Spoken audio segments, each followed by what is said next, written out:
Hello, listeners, friends. This is Shanu, and we are back again, this time with a telepodcast for you. So, this is a short telepodcast with Sister Deepa from Kolkata, India. I'm putting it up as a raw audio teleconversation. And here the discussion went on about stability of mind during the present COVID-19 pandemic and then facing natural calamities. So, let me know your views, and if any benefits from it are there, do go ahead and share it. Let's go ahead and listen to this podcast. Through me, if somebody gets benefited, then it's my seva also, no? Right, because the kind of questions which general people have in their mind, that is also coming to your mind, right? And I can understand the kind of instability which a lot of people are going through. A lot of souls are asking those questions: why all these things are happening? Why the pandemic? And why in Kolkata we have this calamity which has happened? Yeah. Why are the locusts also attacking all the crops in Rajasthan, and so many things are happening? It's like in go itself, a lot of activities are happening from nature's side. It's like, what is the nature trying to tell us? Exactly. Exactly. This apart from this, you tell this also, like, how to be constant in the right path. Because if I know the right path, maybe like you know the right path, okay? But how to be fixed on it? Like even sometimes meditation, like, I'm doing meditation, of course, in the morning, but then, the old habit, I just leave it, and go into it. That's the thing, there must be a trick, like where you can control your emotions.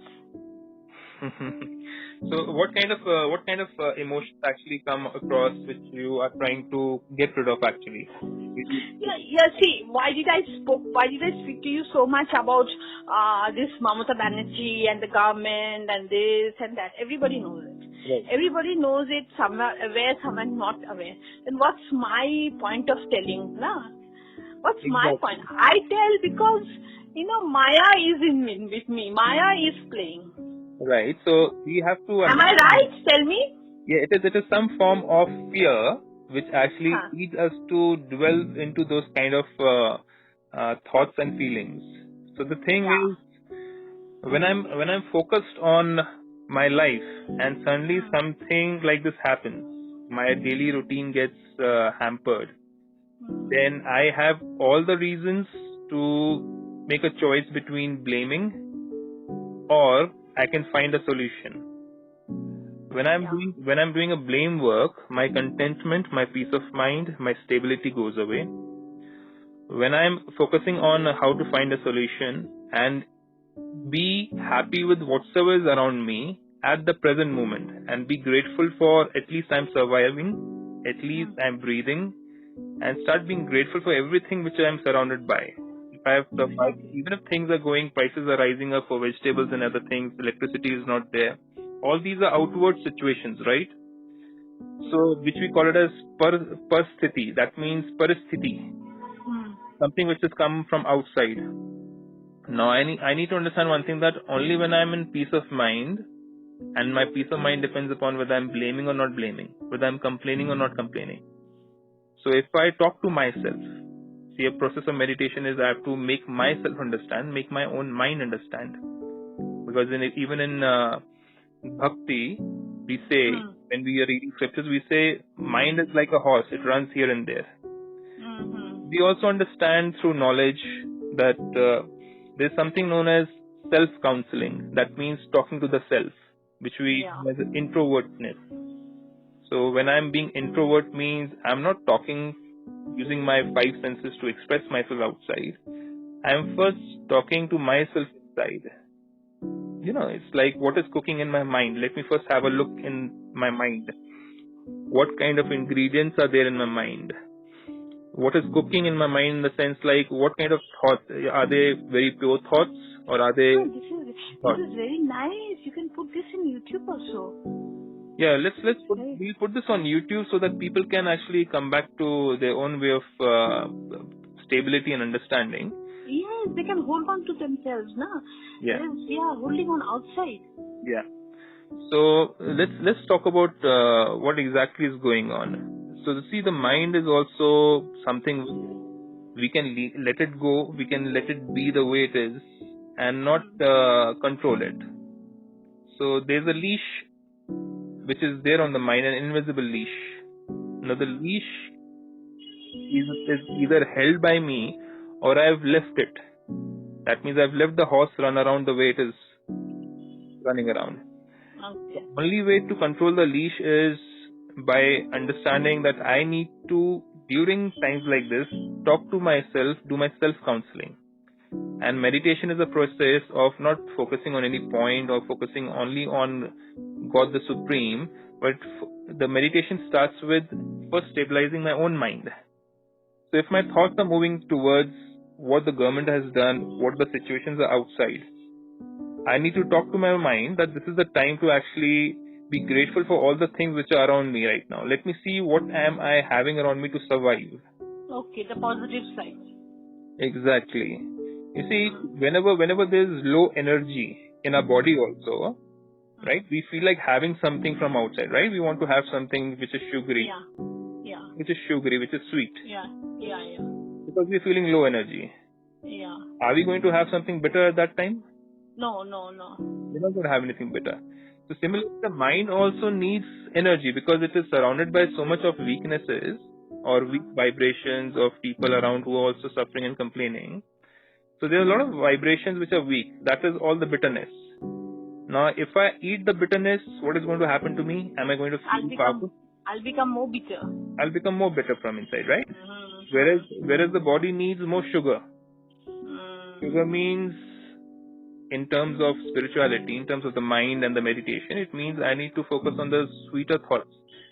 Sweeter thought means what is going to give me energy. Yeah, the positive ones. Yeah, the positive ones. So let me see around myself right now. Okay, there's no electricity. Okay, maybe the water has also entered my house.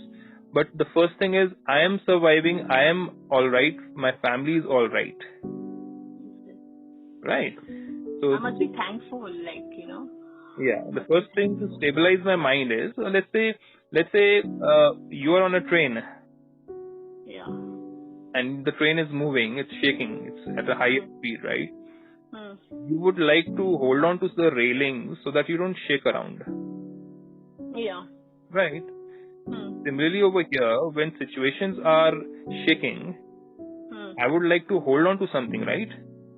Exactly. So the thing is positivity. Yeah, so I would like to hold on to a chair, I would like to hold on to my seat, I would like to hold on to the railing so that I don't move around too much, right?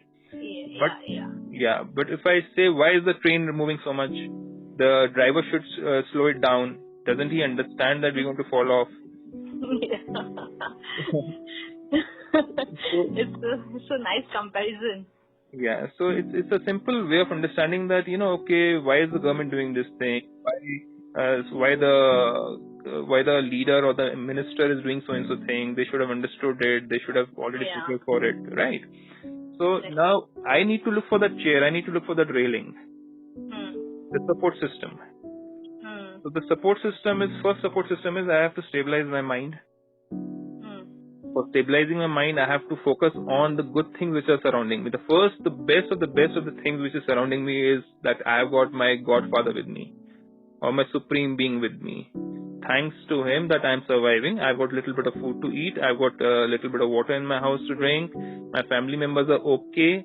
Even if they've got hurt or they're suffering from something, at least I am strong enough to be able to support them. Yeah. So if I am stable, then everybody around me is going to be stable. So if I don't hold on to the railing of the train, and if somebody else is also shaking, if I don't hold on to the railing, can I hold on to other person and make him stable? No. I think for this we have to be very mindful. We have to be focused. Just now what you were saying, I got to understand that the chair is within us. The fixed chair, the stability is within us. So what I was saying, to be constant on that point, is to be very mindful, I think. Yeah, the mind has to be full. Like you are using the word mindful. Mindful means the mind has to be full of gratitude. Or what do I have? But if I fill up my mind with bitter thoughts, or if I look at why the train is shaking, why the driver is driving it so fast, we are not in a hurry to reach over there. When we're complaining and blaming, at that time the mind is not full of pure thoughts. It's not full of gratitude. It's not looking for solutions. So when we are looking for gratitude, or when we're thinking thoughts of gratitude, the mind starts finding solutions on its own. Exactly. When we are not complaining. Yes. It's like, oh, I have a chair with me at least. Okay, let me use that. But when I'm complaining... Exactly. You said it right. When I've seen myself, when I stop looking here and there are solutions coming from inside me. Right. There are solutions coming from inside me. I think because the energy is not wasted outside, I find the solution inside. Exactly. So gratitude helps us to focus on the solutions. Yeah. So it is a way of focusing the mind on what is right now in front of me. So same thing goes for in calamities. Same thing goes for if you want financial success. Same thing goes for in relationships also. So gratitude in a relationship also helps out. We only see the good things in the other person. Even if that person is able to do small things for me, even if, let's say, a spouse is not earning so much of money and I am taking care of everything, let's say. But if I'm grateful, okay, at least from his side or her side, at least a little bit is coming. If I'm grateful for that, then I can look for solution. Or otherwise I can complain. I wish he or she wasn't there. I wish I was married to somebody else. I wish I had somebody else in my own life. So those are focusing on the problems, and that's why a lot of relationships also come into disturbances. Inner disturbances lead to outer disturbances. Exactly. So gratitude is something which helps in so many other areas of our life also, and it makes you content also, first of all. Exactly. Whenever you want to complain, that's what I feel. Whenever you want to complain about a person or anything, if you can look at the positive side of the person, maybe the complaint will go little down. You won't have that grudge anymore. Exactly. Exactly. Yeah, you're very right. Yeah, if you look at the positive side. Exactly. But it's so difficult. Now, we are habituated of only looking at negative things. We are so habituated that, there are thousands of doors that's going to be open, but we are looking at one door that's closed. Exactly. We are focusing only on the things which are not going to work out. Yeah, the thing that is not there. Maybe a person, he's a very good soul. He might be a very good person, but he has got some flaws. But our eyes are only on that, and we are not looking at the main thing that he is a very good soul. Exactly. Because main is the soul, Shanu, what are we going to take? Are we going to take our money? Are we going to take a house? Are we going to take our children? Nothing. It's just two souls. Even you, right? Even you, it doesn't have to be always husband and wife. It can be your brother. It can be your sister. So thank you for listening till the end. Do leave us your comments and suggestions. For your comments help viewers to make a choice regarding the content. And if you like the content, please go ahead and share it with someone who needs it at this hour right now. Thank you again. Bye-bye.